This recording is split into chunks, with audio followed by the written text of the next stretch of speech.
Welcome back to the Adventures with Sarah P podcast. I am your host, Sarah P, a 19-year-old girl trying to figure out this whole adulting thing through life's adventures. In last week's episode, we talked about adventures and reflection. We looked back at 2023, and in this episode, as you can tell by the title, we are in adventures and resolutions. So we're going to be talking about my resolutions for 2024, looking back at my resolutions for 2023 and my tips and resolutions. I saw something on TikTok that said like resolutions is kind of like a deep word. And so they talked about instead of having resolutions, having goals.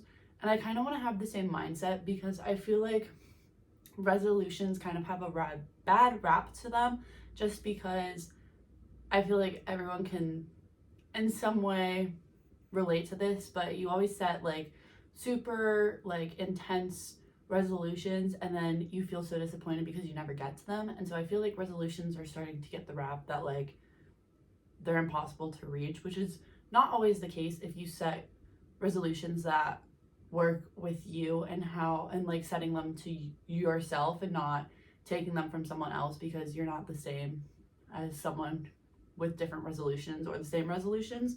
And so it's always going to look different for everybody. And so I thought goals was a good way to put it. So we can talk about my resolutions / goals for this year, but I wanted to look back on 2023 and I made a video. So before I had the podcast, I made a YouTube video about 2023 and I had resolutions and I kind of said the same thing I just did in that video, but I just think it's funny that like I was making a podcast style video before I even had a podcast or really even knew what podcasting was. So I thought that was a little funny thing to look back on, but I'm just gonna do a little overview of that video. So in 2023, I had the goal or the mindset of having the 2023 year to be mind over matter. And I feel like that is exactly how I would describe that year, was really mind over matter. I say looking back at 2023, man, that is going to be a tongue twister this episode, 2023 and 2024, but we'll make it through. Mind over matter, I just think that 2023 was such a year of growth mentally for me. And so going into that year, knowing that was how I was describing the year is crazy to look back on because I had no idea what was in store for me, like growth-wise that year. So just like, I don't know, I feel like that's kind of cool. This year, I don't really have like a description of the year. I'm kind of just having my goals. They're not really, I guess, related. I mean, they are, but they aren't. So I like don't know how to describe it, but I'm going to go through my resolutions and you'll kind of see the mind over matter theme. Honestly, I might reuse it this year because I feel like we all are growing. And so for me, I still feel like I have a lot more growth mentally and for my mental health. And so maybe it will be the year of mind over matter again. We'll see. But the first goal / resolution I had for 2023 was putting myself first. And for me, I had always struggled with, I am an only child, so disclaimer, but I have always struggled with not putting other people first, but it was kind of in a different light. So I would kind of just like, I still kind of do this where I'm like, everyone's like, oh, like, where do you want to eat? And I'm like, oh, I want this. And then I don't really like listen to everyone else. And then I get kind of down when we don't go where I want, but we're working on it. At least like the first thing is to acknowledge your downfalls. That is one of mine, but I'm working on it. It is getting better. But what I meant by this, by putting myself first, was putting my like overall health first. And so it was more of like my physical body and listening to my body and putting that first and listening to my mental health and listening to that voice in my head and really like putting it first, because you can tell when you're not feeling yourself, when you're mentally drained or when your body is just like dead and needs to rest. I wasn't putting myself first in that aspect. In that aspect, I was like, well, what is everyone else doing? Like, I want to be with the group, like, and that aspect of it. So I would say looking back, putting myself first, I did in fact do that a lot this year. I definitely took a step back And if I had a group of friends doing something and I was just drained, I would be like, I can't, guys, I'm sorry. Like, I'm gonna have to skip out on this one. And I found for me a good way to kind of work around this is hanging out with, like, if you have like a bigger friend group, like for me, we have the whole swim and dive team. And so I get kind of like anxious, I guess, or like panicky when it's all 50 of us in the same room, because I like don't know like who to talk to because there's just so many people. I get so overwhelmed. And so instead, like, I'll start hanging out with people individually. And so I've learned that like that helps me not get so like worked up, and that kind of helps me in my like anxiousness of like getting overworked to then getting tired, and then like my body's drained, my mental battery or my social battery is drained. And so that's how I kind of like figured that one out. And so the main thing to putting myself first that I've learned this year is really just listening to yourself and learning the cues that you have when your body's really tired or you just need time to yourself. And so that's what I have to say about that. Is really just my biggest tip would be listening to the voice inside your head, because it's never wrong. If you need sleep, it will tell you you need sleep, and all you have to do is listen and then do as it asks.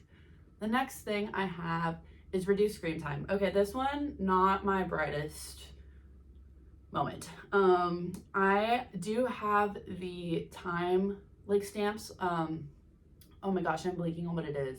The time restraint, the time management thing that iPhones have, where you can like set a screen time restriction. So once you've been in the app for more than like an hour, you can put like a little timestamp on it and be like, close out the app.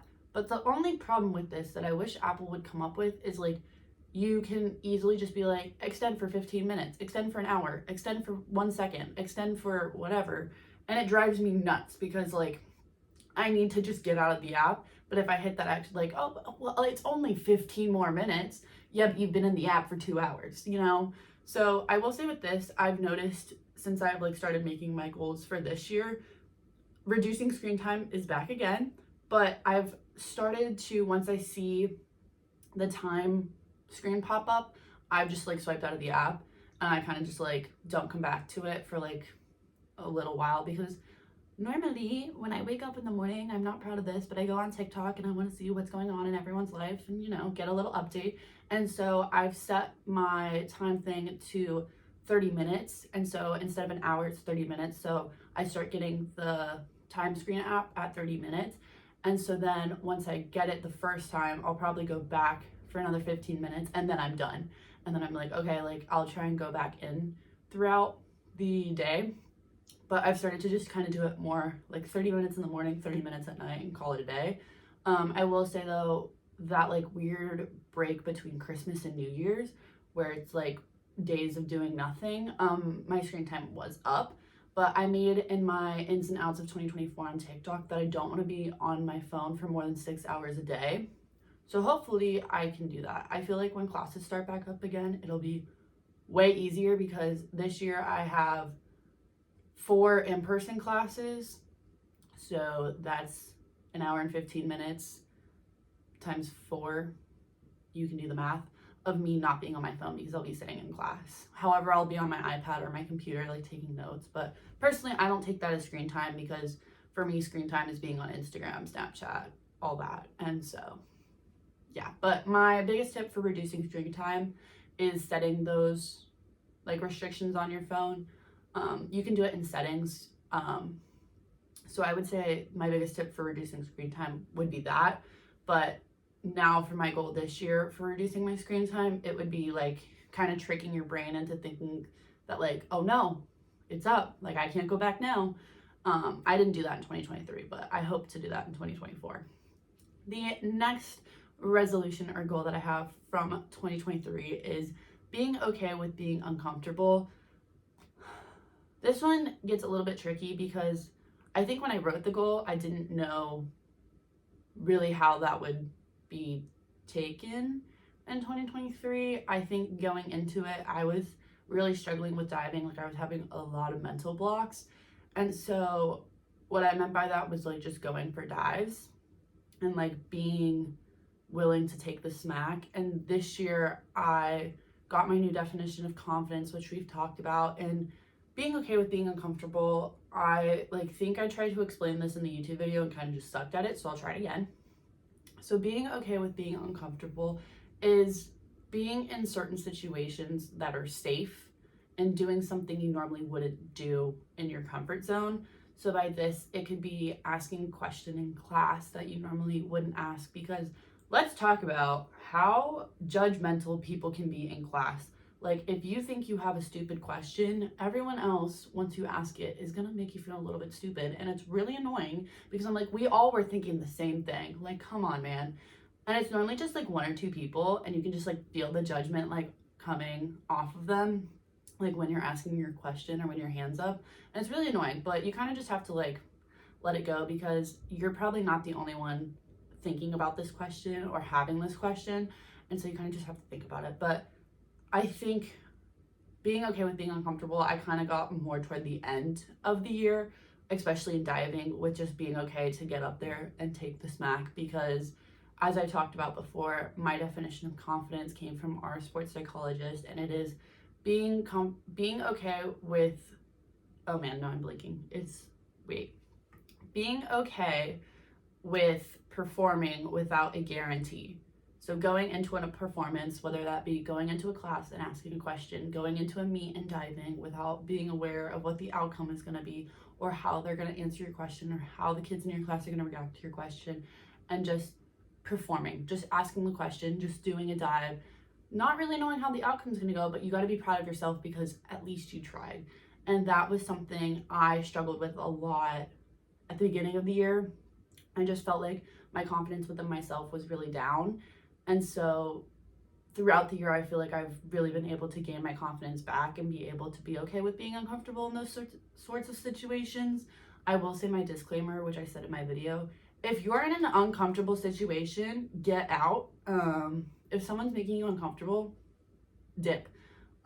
They're probably, like, depending on who it is, they're probably not that important. If they're making you feel uncomfortable, like, dip. Like, I'll just say this for an example. There was a kid in one of my classes, and he was asking me like questions that were like super normal, like, oh, like, what year are you? Where are you from? And then it started to turn into like a political type question, and that just made me so uncomfortable. Like, I just wanted to go to this class. So I literally just like got up and like moved seats, and I never talked to that man again.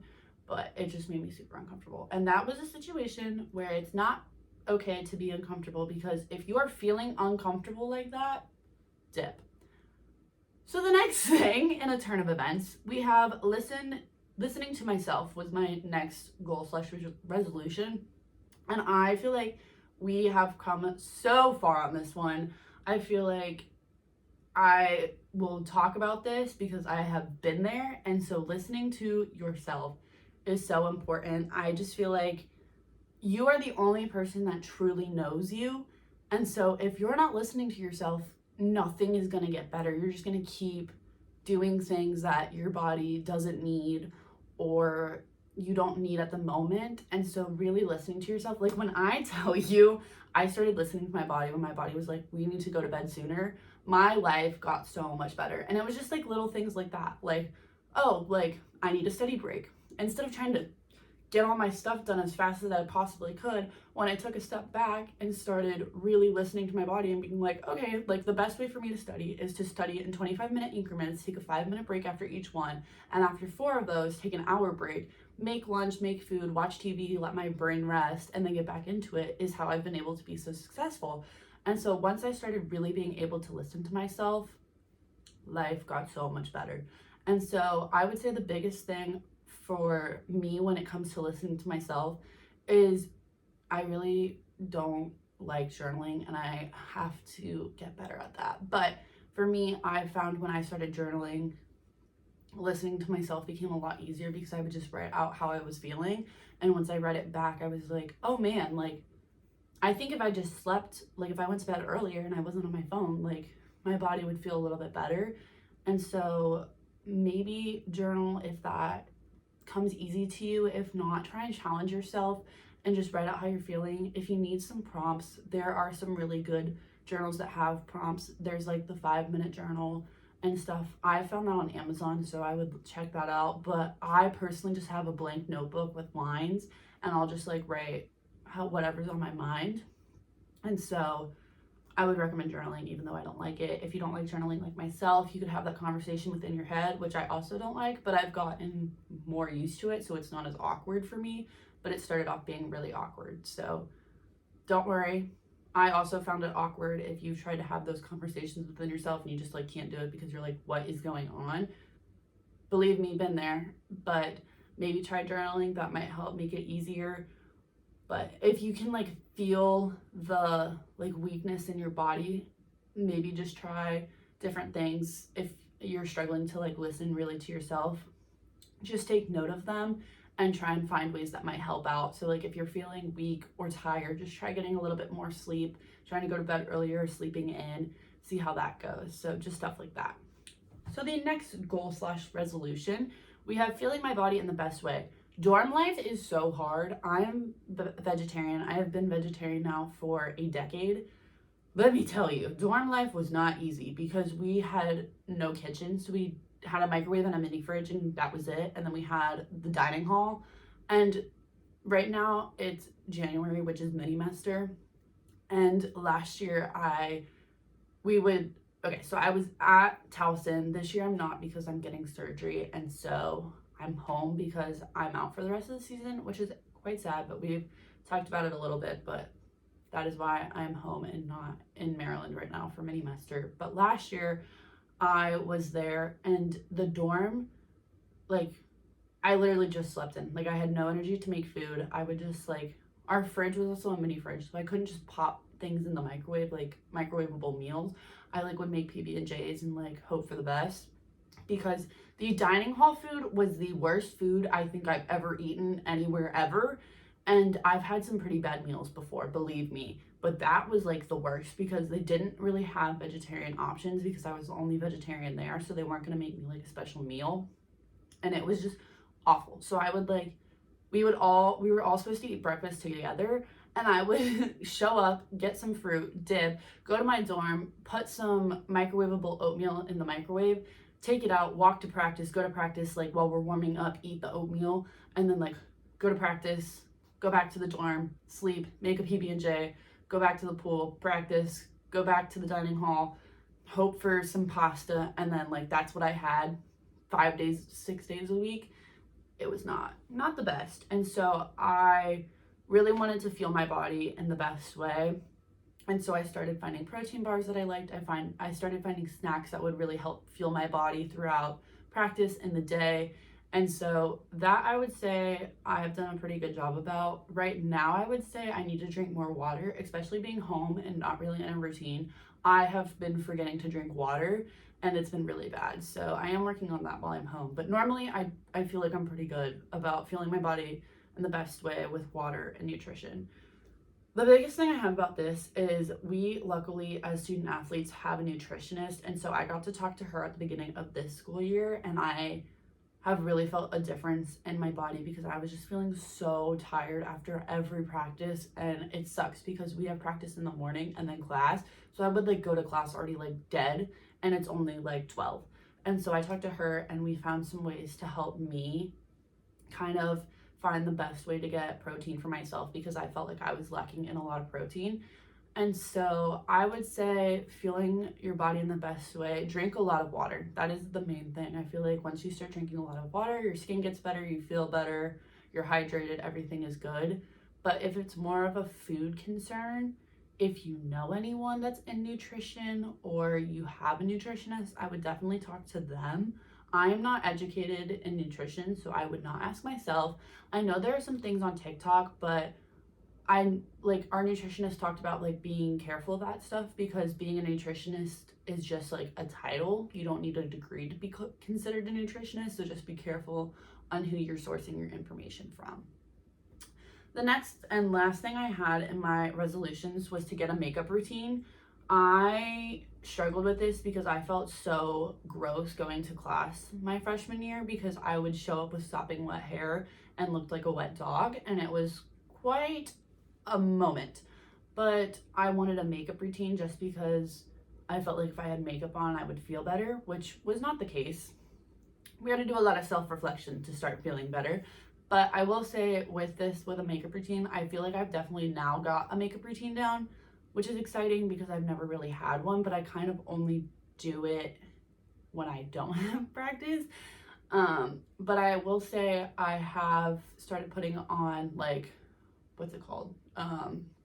Skin tone sunscreen, like colored sunscreen, tinted sunscreen. That's what I'm looking for. And so I kind of started doing that after each practice, and it just makes my skin feel good because it's like moisturizing, and then I get like a nice little glow off of it. And so I have started doing that after most of our practices. So makeup routine is still in the works, but it's kind of tricky when you go to class sopping wet. And that's what I was kind of looking for, but I'm happy with my makeup routine. I definitely feel a lot more confident in my own skin. So that I feel like was the most important part of that. If you're actually looking for a makeup routine, I would just watch people's Get Ready With Me on TikTok because that's where I found my like favorite products. So yeah, still working on that one, so bear with that. But my overall tips and resolutions, which we kind of talked about last week, was don't wait to start now. I mentioned this in the first episode of the podcast. I was so nervous to start a podcast because I didn't really know what I was doing, and so I waited until I took a class on it, and I honestly feel like I didn't even need to do that. Like I could have just started on my own, but it did make me feel a lot more confident. But I feel like if I had started sooner, I would have been able to have honestly done better in that class. But I did pretty good, so whatever. But don't wait to start. I feel like a lot of things we're just like so anxious and nervous to do, and if we just started sooner, the thing we're scared of probably isn't even that scary. I've learned that in diving. Once you do a new dive and you're like, oh my god, that actually wasn't as bad as I thought it was going to be. So most of the time that's the case. And once you get started, if it's something like a podcast or YouTube, the sooner you get started, the sooner you have a chance of growing faster. So there is that. Make small goals and big goals. I stand by this one. I feel like it is so unreasonable if you just give yourself big goals to achieve. You need those small goals to kind of get that dopamine of completing something to then reach the big goals. So highly stand by that. Just don't make big resolutions. You got to kind of add in the small ones too, or the goals for whatever you plan to do with this new year. I would say make small goals within the big goals. That's what I like to do, or make both small and big goals that you can reach. But that could go kind of with anything. Heading into the new year, I kind of wanted to touch on this again, tying up loose ends. I feel like going into a new year, you kind of want that fresh start. And so if there's anything in your past that's kind of bothering you or that you're thinking about, kind of, if it's a person, reach out to the person. If it's like I would say like a homework assignment that you like didn't like, redo it, but it's kind of hard to do that.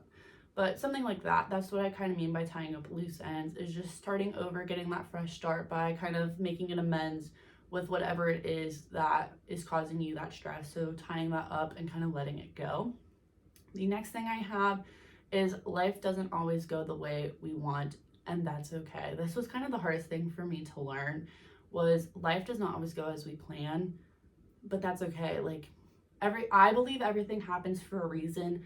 And so in the end, everything is going to work out in a very unique way. And you just kind of have to be okay with it. That's kind of a hard one to wrap your head around sometimes, especially when there's so many things going wrong. For me, I like to take a step back, kind of reflect on everything, and then try and move forward and not forgive and forget, but kind of move past it, do what you got to do, and just look to the future. So time for my 2024 goals. I'm really looking forward to 2024. I'm not sure why. It's just going to be my sophomore and junior year of college, which is actually terrifying because I am so scared of the real world, but we're going to get through it together. And for now, we can just look at 2024.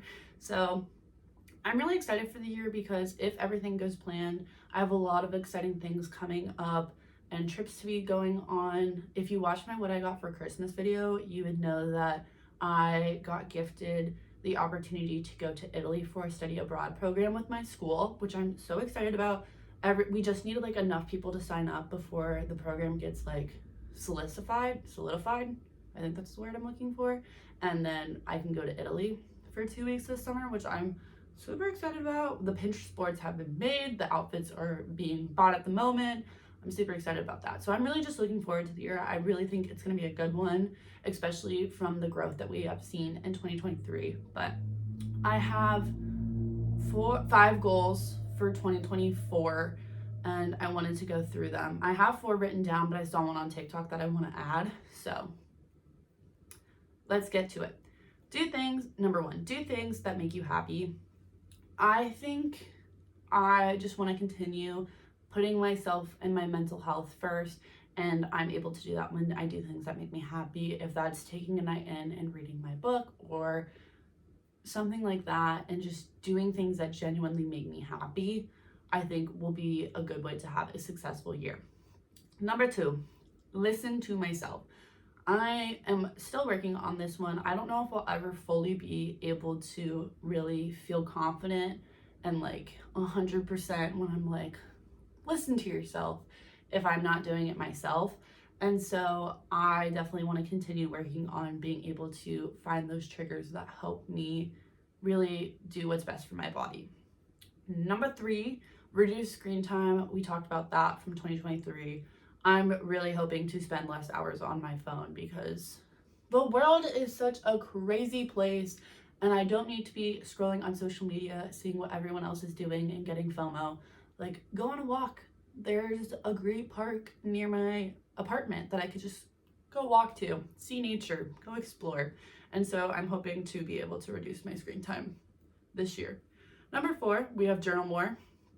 I am working on being able to write down my thoughts. I think I might look into getting a journal with prompts. I know Lexi Hidalgo is coming out with a journal, I think in April, February, March, not really sure, but I know she's coming out with one, and I'm pretty sure hers is prompted, so I might look into that.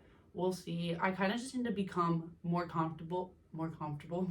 I was confident and comfortable put together in one word, but I need to do both of those things when it comes to journaling, just because I feel so like weird about it, but I feel like if I do it more, I'll feel better about journaling. So we're gonna work on that one. And then the last thing I have is kind of not related to any of these things at all, but I kind of want to post more on Instagram because I feel like Instagram's the only like social media platform I really haven't been able to learn the algorithm for and grow on. But I also was talking to my friend Sophia, and she said that her goal was to take more pictures because every week we always send pictures to each other of like our week, and I thought it would be fun to share that with the world because my photography skills have gotten a little bit better.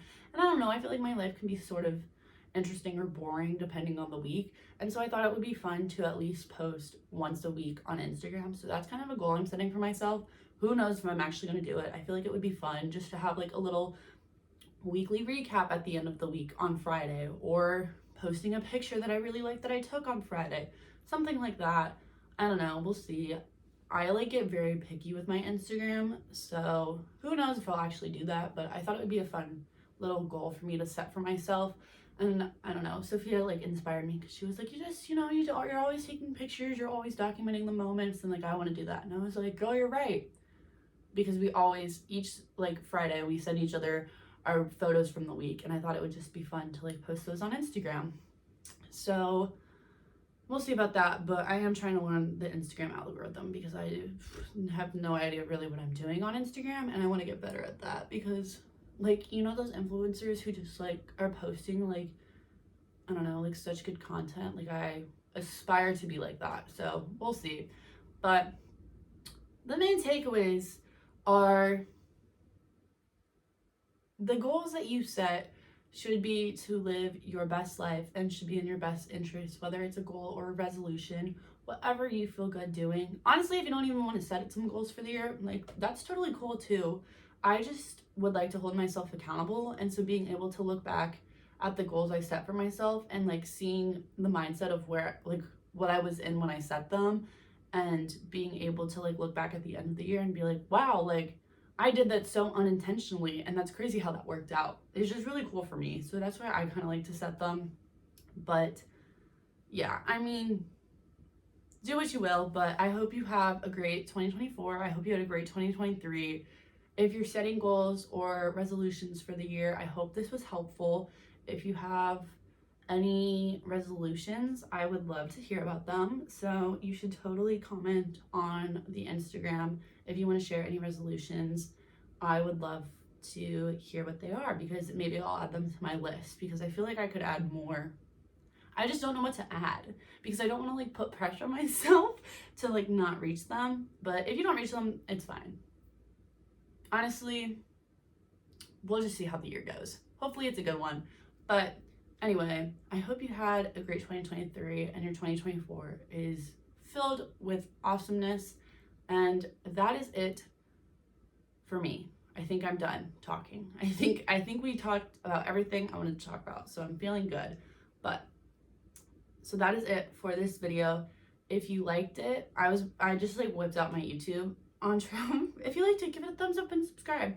But yeah, now my brain just kind of hurts, so I'll call it a day. But thank you so much for listening, and I will see you next time on the Adventures with Sara P podcast.